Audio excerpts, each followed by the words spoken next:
Assalamualaikum warahmatullahi wabarakatuh. Saya Anissa Widya Melati dari kelas S1 dengan NPM 101202117 akan membawakan materi pertemuan ke-7 yaitu manajemen persediaan. Adapun yang akan saya sampaikan diantaranya yaitu ada pengertian manajemen sediaan, rumus biaya total dan rumus ROP, contoh perhitungan ROP, manajemen sediaan tradisional, dan manajemen sediaan just in time.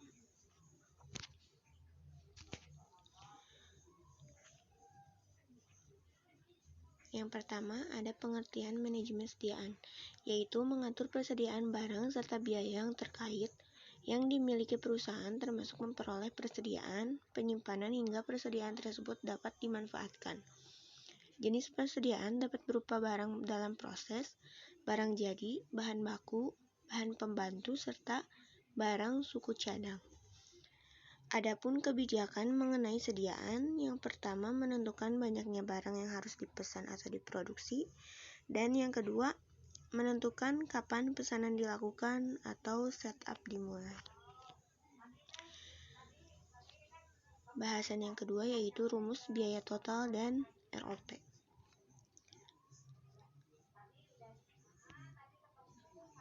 Rumus biaya total yaitu TC sama dengan biaya pemesanan ditambah biaya penyimpanan atau sama dengan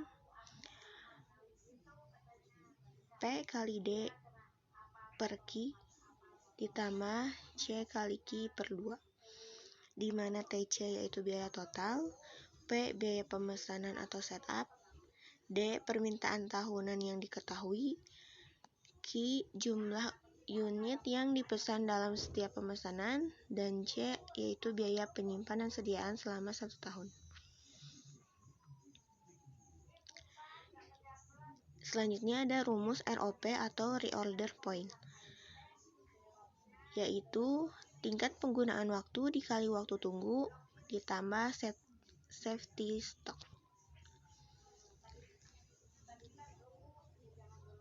Di sini saya akan menunjukkan contoh perhitungan ROP.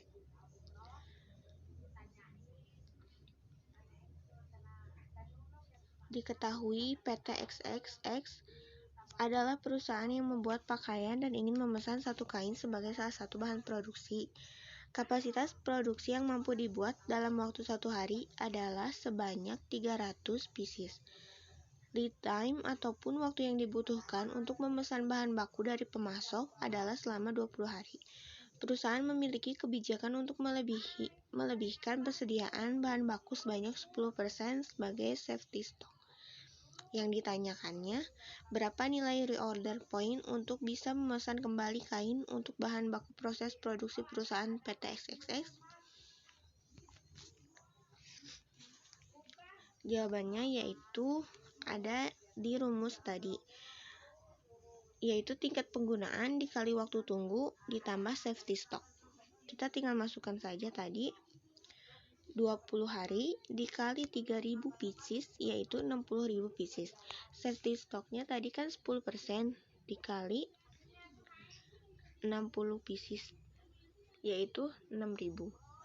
Sehingga ROP-nya yaitu 60 pieces ditambah 6.000 yang safety stock tadi yaitu 66.000 pieces. Jadi PT XXX akan melakukan reorder point ke pihak pemasok ketika jumlah persediaannya yaitu 66.000 pieces agar tingkat persediaannya bisa cukup hingga pesanan selanjutnya sudah tiba. Selanjutnya ada manajemen sediaan tradisional.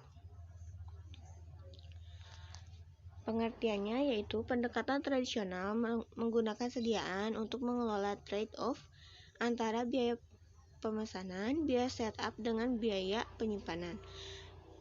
Meminimumkan biaya penyimpanan mendorong minimnya atau tidak adanya sediaan, dan meminimumkan biaya pemesanan atau setup mendorong besarnya sediaan. Selanjutnya ada manajemen sediaan just in time. Pengertiannya, suatu sistem yang mendorong produk barang berdasarkan permintaan pada saat itu.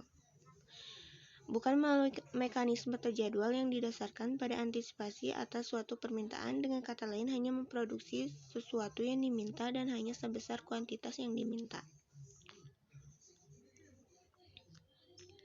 Tujuan dari manajemen just in time yaitu meningkatkan jumlah pemasok yang ikut just in time, yang kedua meningkatkan kualitas proses industri, yang ketiga mengurangi inventory, yang keempat mereduksi penggunaan ruang pabrik, yang kelima mereduksi overhead, yang keenam meningkatkan produktivitas total industri secara keseluruhan, dan yang terakhir linearitas output pabrik atau berproduksi pada tingkat yang konstan selama waktu tertentu.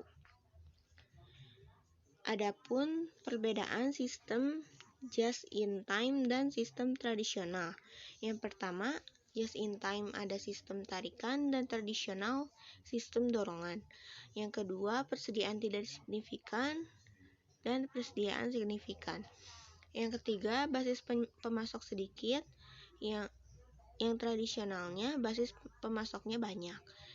Yang keempat, just in time yaitu kontrak jangka panjang dengan pemasok, yang tradisional jangka pendek dengan pemasok. Yang kelima, pemanufakturan berstruktur seluler. Kalau tradisional itu pemanufakturan berstruktur departemen. Yang keenam, karyawan berkeahlian ganda. Kalau tradisional itu karyawan terspesialisasi. Yang kedelapan, keterlibatan karyawan tinggi. Kalau tradisionalnya keterlibatan karyawan rendah. Yang kesembilan, gaya manajemen sebagai penyedia fasilitas, dan tradisionalnya gaya manajemen sebagai pemberi perintah. Just in time yang ke-10, total quality control atau TQC. Yang tradisionalnya acceptable quality level atau AQL. Sekian dari saya.